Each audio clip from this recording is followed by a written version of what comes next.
የአምላክ እናት ሆና በምድር የተገኘች በኋላ ግን እሱ ከሙታን አስነስቶ በሶስተኛው ቀን አስነስቶ ወደ መንግሥተ ሰማያት ያሳረጋት ንጽሕት ዘር ናት ድንግል ማርያም። ክብር ለእናታችን ይሁን። ለይቶ ማወቅ ነው። ቤተክርስቲያን አበጥራ ነው የምታስተምረው። ደረጃ ትሰጣለች። ከሱ ጋር የምታወዳድረው ፍጡር የለም። ይመናል። የድንግል ማርያም ደረጃዋ ደግሞ ከልጇ ቀጥሎ ነው። መክሊተ ፈጣሪ መልዕልተ ፍጡራን ናት። እሷም አርጋለች። ወደ የት ያረገችው? ወደ መንግሥተ ሰማያት ገብታለች። የአዳም ዘር ያልገባበት መንግሥተ ሰማያት የገባች ንጽሕት ዘር፣ ፍጹም ትንሣኤ የተነሳች ንጽሕት ዘር እናታችን የአምላካችን እናት ድንግል ማርያም ናት። ክብር ለእናታችን ይሁንና ስለዚህ ከሰማይ ከወረደው በስተቀር ማለት ከሰማይ ወርዶ ወደ ሰማይ መልሶ ዓለምን አድኖ የወጣ ማን ብቻ ነው? እመቤታችን ወደ መንግሥተ ሰማያት አረገች ስንል ከየት ተነሳ ነው? ከምድር ነው። አያችሁ፣ እሷ ምድራዊት ናት። አያችሁ፣ እሱ ሰማያዊ ነው፣ የባህሪ አምላክ ነው። ወደዚህ ምድር መጥቶ ግን ከሥጋዋ ሥጋ ከነፍሷ ነፍስ ነስቶ ሰው ሆኖ በዚህ ምድር ላይ ዓለምን ካዳነ በኋላ ሥርዓተ ኪዳን አስተምሮ በአርበኛው ቀን ሰማይ ሰማያት ወጣ እግዚአብሔር አረገ ምንለው ከሰማይ የወረደው ወደ ሰማይ የወጣው እሱ ብቻ ነው ሲል ወንጌል ያለው እንጂ ድንግል ማርያም አላረገችም ለማለት ለመቃወም ወንጌላዊ ወንጌሉን አልጻፈም። ሌላው ነዝራ ለሄኖክ እነዚህ ሁሉ ቅዱሳን አድርገዋል። ወዴት? ወደ ብሔረ ሕያዋን ያረጉት የእነሱ ምድራውያን ናቸው። ከምድር ተነስተው ግን በቅድስናቸው ምክንያት እግዚአብሔር አሳርጓቸዋል። እነ ኤልያስ ወደ ብሔረ ሕያዋን አድርገዋል። መጣ ሰረገላ ዘእሳት መሰጦ ለኤልያስ ብሔረ ሕያዋን የእሳት ሰረገላ መጣ፣ ኤልያስን ነጠቀው፣ ከኤልሳ ከተማሪው ለይቶ ወደ ሕያዋን ዓለም አሳረገው ወሰደው ይላል። እነ ዕዝራንም ስንመለከት እነ ሄኖክንም ስንመለከት አረጉ ይላል። እነሱ ያረጉ ምድራዊ ናቸው። በቃሉ ጋር ናቸው፣ ምድራውያን ናቸው አይደለ? ከሰማይ መጥቶ ወደ ሰማይ ያረገው የወጣው ማን ብቻ ነው? ዓለምን ያዳነው የድንግል ማርያም ልጅ መድኃኔዓለም ብቻ ነው። ክብርና ምስጋና ለስሙ ይሁን። ዛሬ አንዱ ነው ትልቁ በዓል የአበይት የክርስቶስ ወይም የጌታችን በዓላት መካከል ከዘጠኙ ታላላቅ በዓላት ከሚባሉት አንዱ ነው ዕርገት። ዕርገትም ደግሞ የበዓላት መቋጫ ነው፣ ማረጋገጫ፣ መደምደሚያ፣ ማይተምን ነው። ወረደ ብለን አረገ ነው ስናጠናቅቅ አዲስ ኪዳን ቅድም እንዳልኳቸው አያችሁ። ባይነሳ ያረግም ነበር፣ ተነሳ። ከተነሳ በኋላ ማረግ ግድ ነው፣ አረገ።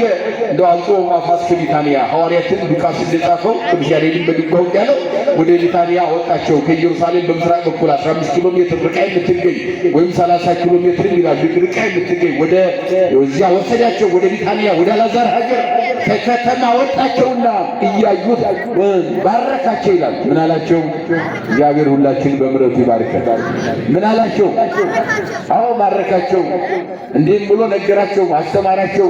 አንተሙ ሰማይቱ ለዝንቱ ነገር፣ ለዚህ ሁሉ ድንቅ ሥራ ምስክሬ እናንተ ናችሁ፣ ለዓለም ሁሉ ትመሰክራላችሁ፣ ትነግራላችሁ። አሁንም ደግሞ የምታዩት ድንቅ ነገር አለ። እሱም ደግሞ ወደ መጣሁበት ወደ ሰማይ ሳርግ ባይናችሁ ታያላችሁ። ምን ትላላችሁ? ታያላችኋል ወይ ሌሎም እናንተ ምስክር ናቸው።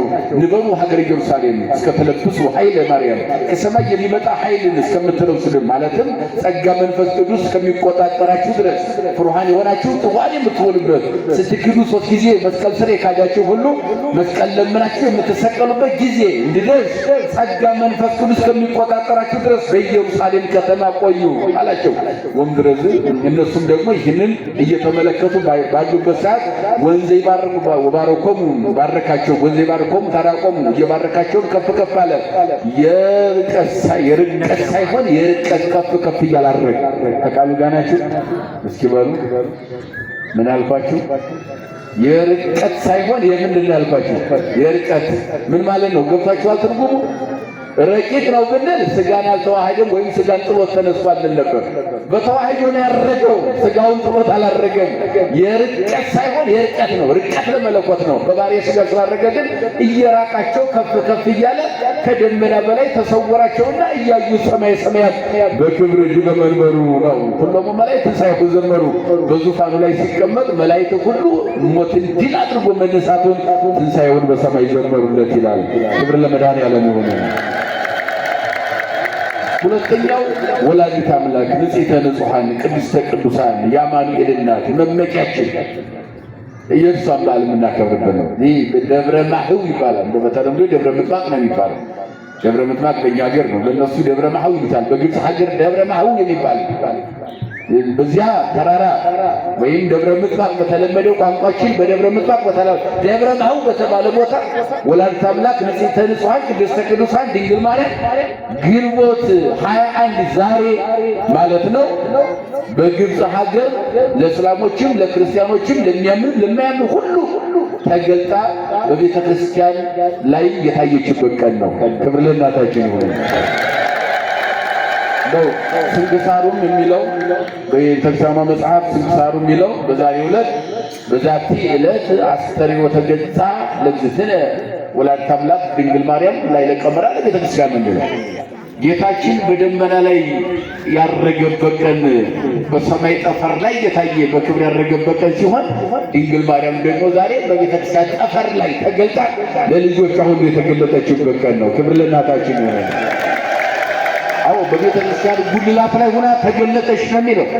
እንደው ይሄንን ሳምንት እንደው ይሬዋ ገሃደ አይሁድኒ ወተልባላትኒ አይሁዶቹም የማያምኑ አልወረደም አልተወለደም የሚሉ ይወርዳል ይወለዳል ገና ብለው ሐሳዊ መሲህ የሚጠብቁ መሲህ ክርስቶስን እውነተኛው መሲህ ያልተቀበሉ ለእነኛም ተገለጠ ይችላል።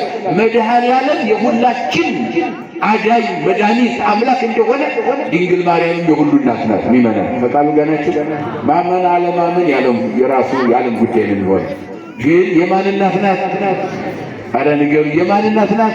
የዓለም ሁሉ እናት ናት። የመድኃኔዓለም እናት ናት። እሱ የዓለም ሁሉ መድኃኒት የዓለም ሁሉ አምላክ እንደሆነ እሷም የዓለም ሁሉ እናት ናት። ያላመነ የሚቀርበት እሱ ነው። ለእሷ የሚቀርባት ግን የለም። ምክንያቱም ትውልድ ሁሉ ምን ይሉኛል ያለች። አረ ንገሩ፣ ብፅዕት ይሉኛል አለች እመቤታችን። እና ዛሬ እመቤታችን ተገልጣ በገሃድ ለልጆቿ ሁሉ የታየችበት ያላመኑ ሁሉ አምነውም ደግሞ የተጠመቁበት ቦታ ስለሆነ ደብረ ምጥማቅ ተብሏል። ቀኑ ያላመኑ አምነው ምን ያሉበት ነው። በልጇ አምነው የተጠመቁበት ጊዜ ስለሆነ ቀን የሳምንት ማለት የጥምቀት ሳምንት ነው።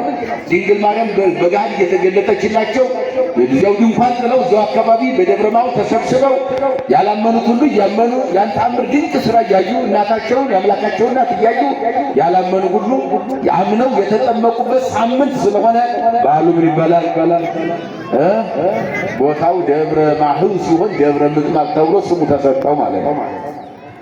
እና ዛሬ እናታችንን ያየንበት ነው። ጌታችን ሲያርግ ያየንበት፣ እመቤታችን ደግሞ በቀመር ላይ በቀመረ ቤተክርስቲያን በቤተክርስቲያን ጉልላት ላይ ተገልጣ ለልጆቿ የታየችበት የመገለጥ ቀን ነው፣ የመታየት ቀን ነው። ይህንን ነው ቤተክርስቲያናችን ዛሬ የምታከብረው ማለት ነው። ያቺ ሔዋንን ወክላ ያቺኛዋ ሔዋን ዓለምን ዕፀ በለስ በልታ ምድረ ፋይድ ስታወርደው ዕፀ ሕይወት ክርስቶስን ወልዳ ወደ ገነት የመለሰችን ሁለተኛዋ ሔዋን ድንግል ማርያም። ያቺኛዋ ሊቁ ሲናገር ምናለ ዮሐንስ አፈወርቅ ይራቀቃል በዚህ ላይ ወቀዳሚትኒ ሔዋን ሰሚያ ቃል ዲያብሎስ ዘሶስ ተገደት በላት ዕፀ የመጀመሪያዋ ሔዋን በገነት እየተመላለሰ የሚለውን ድምፅ የዲያብሎስን ድምፅ ገነት ውስጥ ሰማችና ዕፀ በለስን በልታ ዓለምን ምድረ ፋይድ ያወረደች ይላል።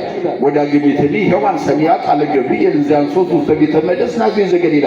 ሁለተኛዋ ሔዋን ግን የዲያብሎስን ድምፅ አይደለም በገነትም አይደለም የሰማችው የገብርኤልን ድምፅ ናዝሬት ገሊላ ቤተ መቅደሱ ሰማችና ሞትን አይደለም የወለደችው ሕይወትን ወለደች ይላል። ያቺኛዋ ሞትን ስትወልድ ቃየልን የሞት ምክንያት ስትወልድ፣ ይቺኛዋ ደግሞ ትንሣኤና ሕይወት እኔ ነኝ ያለውን በቁሙ ሕይወትን ወልዳ ሰጠችን። ክብር ለእናታችን ይሁን። ዛሬ ይቺ ሔዋን ለዓለም የታየችበት የተገለጠችበት ጊዜ ነው፣ ቀን ነው ዛሬ። ግንቦት 21 ይሄ ነው ትርጉሙ ማለት ነው። ደብረ ምጥማቅም ማለትም እሷ እየተገለጠች ያላመኑት ሁሉ እናትነቷን እንደገናም የልጇን ደግሞ አምላክነት አምነው የተጠመቁበት ስለሆነ በዚህ መንገድ ቤተክርስቲያናችን ታከብራለች ማለት ነው። የመከረን የገሰጸን ያስተማረን የሰራዊት ጌታ እግዚአብሔር አምላካችን ከፀሐይ መውጫ እስከ ፀሐይ መግቢያ በፍጥረታት ሁሉ አንደበት ስሙ የተመሰገነ ይሁን።